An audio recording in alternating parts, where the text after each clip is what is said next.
This is supposed to be called, we call it, I call it Presto, not Pesto, Presto chicken penne, but they didn't have any Barilla ready-made penne inside here today. They only had the Tortelloni, so we're going to kick it up. We're flying by the seat of our pants today, which I should have worn my belt. My pants are getting loose here. So Blackstone Griddle, let me grab a...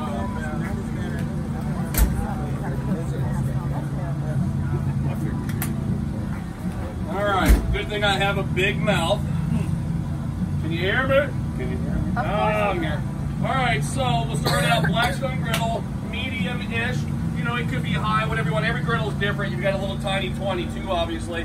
You need to go up higher, but this is burning real hot today, so I'm pretty much using extra virgin olive oil, but also use canola, avocado. Griddle really doesn't care, you know. People waste hours and days arguing on social media about what you should season your griddle with and what you should cook with. It really is up to you.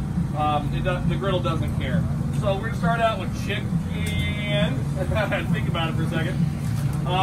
Another one of the shortcuts I found out over the years. At home I'd be using fresh chicken, but when you're in a Walmart parking lot, baby, Tyson grilled and ready, it's the way to go. You just dump it on the griddle and sear it up. But you get the point.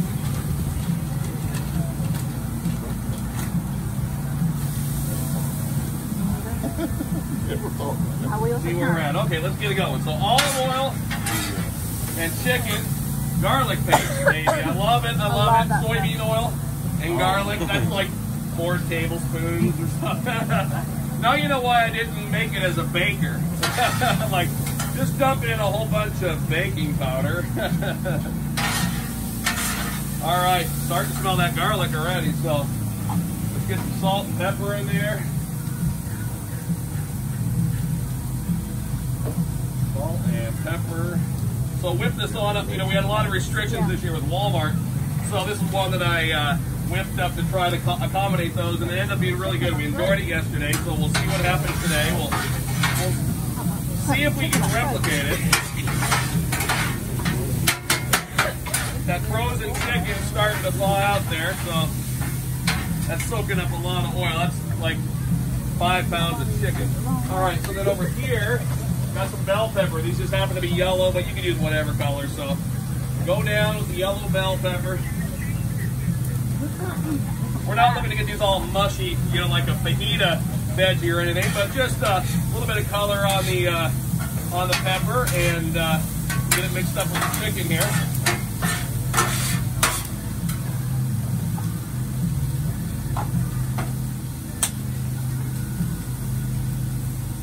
Alright, what do we have next? What do we have next? Pasta, baby. So, like I said, they didn't have what I was looking for, but they did have cheese tortelloni over there in the produce section. So I think it's going to be just fine. We're going to put them down in the middle here. So it'll be the same concept if you ever did a pierogi and put it on the griddle. You know, just going to kind of brown these up, get them looking nice. A lot of oil because you don't want them to stick. And then, yeah, don't let me forget, loaded Italian. That's the name of the game here at the end. We're going to use show off Blackstone's brand new loaded Italian sear and serve sauce. It's a lot of pasta, isn't it? I hope you guys are ready to carb load today, aren't you? Are you looking forward to it? All right, let me. For real? Oh, thank you. I'm about to. Need a headband. I know. The LeBron James of griddling, right? The Wall twins already got the wristbands, so I can't copy that. Although they gave me a pair. I got a pair of them. I could put them on. But they don't look like I'm trying to copy them, which wouldn't be a bad thing. They're cool guys. All right, we're doing good here. So chicken, pasta, garlic. Oh, baby. This is looking good. All right, so I'm going to turn it down. I get it ready until we got a ton of heat here. We're doing well. We're going to have this at the ready. We've got a cheese relater, red basil, roasted red bell pepper. You guys like these? You ever use them? Oh, yeah. Wonderful, man. You can use regular, but you know, the roasted red is just going to give a lot of nice extra flavor to this. Probably a little more salt.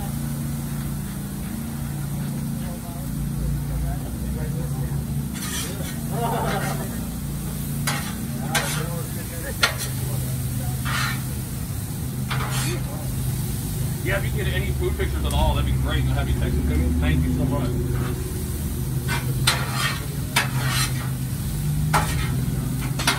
So you get a lot of people making things on the griddle that probably shouldn't be made on the griddle, right? You see, everyone gets excited about it, and we always want to make things, right? People posting like, I made macaroni and cheese on the griddle.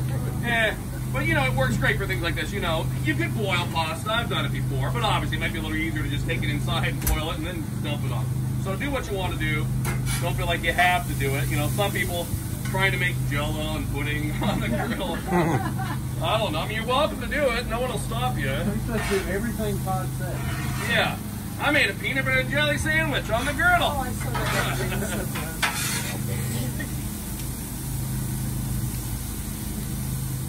These are looking good. Okay, so roasted red. These, I got the chopped ones, the slice ready to go with the juice. Let's do it.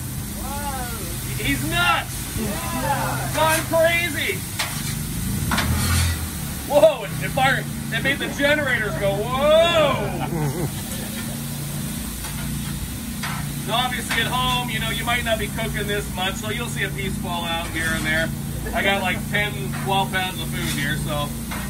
But obviously it shows you, you can be cooking for 1 or 2 people, or be cooking for 30 people like we are here today. So looking good here. Next we're gonna grab Blackstone's brand new loaded Italian. This is modeled after the folks that do all of our seasonings. They modeled this after, there's a famous sauce up in New York State, around Binghamton, New York. They call it State Fair Speedy Sauce, or Speedy Chicken, S-P-I-E-D, Speedy Chicken. It's a famous sandwich they make up there where they marinate their chicken in like an Italian-style dressing. And they basically put it on a skewer and put it on a grill or a griddle or whatever. Pull it out onto a bun. It's literally just marinated chicken on a bun. That is it. And this is kind of what they modeled this after, and it works really well for this kind of thing. You know, don't think of it like Italian dressing. It's definitely more like an Italian marinade. But this should be right nice here. All right, so a little bit down here, and then we'll. That is some good salt. I love that stuff. Oh, I didn't set this to my phone.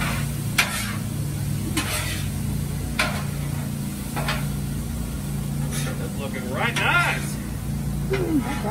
Okay, so looking good.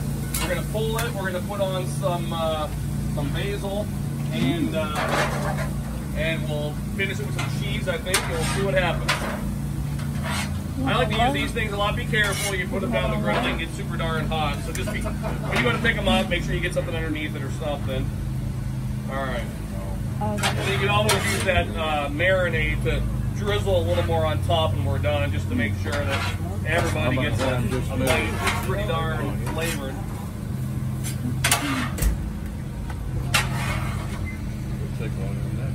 I mean, you can certainly, I'm not an olive person, I mean, you can certainly put olives in here as well. I like olive oil, but not olives. What's up with that? Like growing up, I wouldn't eat a tomato, right? But, you know, I love ketchup and tomato sauce. But yeah, for some reason, I'm still not eating olives. I just can't bring myself to do it. All right, so Blackstone cutting board, some fresh basil here.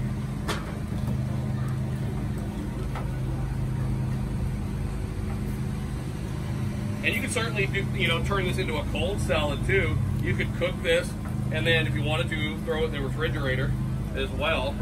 You know, cold tortellini.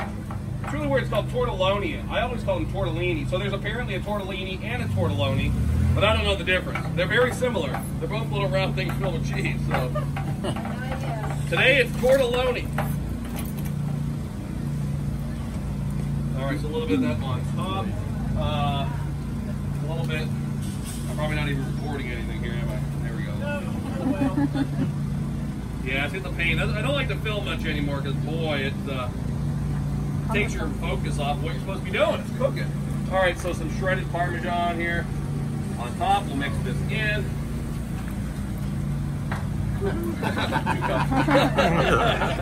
There we go. We got a lot of food here, like 12 pounds of food. All right, so a little bit of that inside. Everything's looking good, smelling good. I sound like the Wall Twins, right? You know what they always say? It can look good, it can smell good, and then they say something else. What is it? All for naught. What, otherwise, it's all for naught. Yep. I love Okay, I think we're good. Let's go ahead. Put it on top of this handy cutting board, which will double as my carrying handles. And, I'm sensing just one more touch of salt. If you don't want salt, you don't need to put salt on there, obviously. You get a lot of people will comment and say stuff like, man, you put a lot of salt on it. Well, just don't put a lot of salt. They get really bent out of shape with things like, they'll say, you know, boy, Todd, you had me until you put basil in there. Well, if you don't like basil, just don't put basil in there. So it's up to you. I'm not forcing you to. All right, so let's take this inside.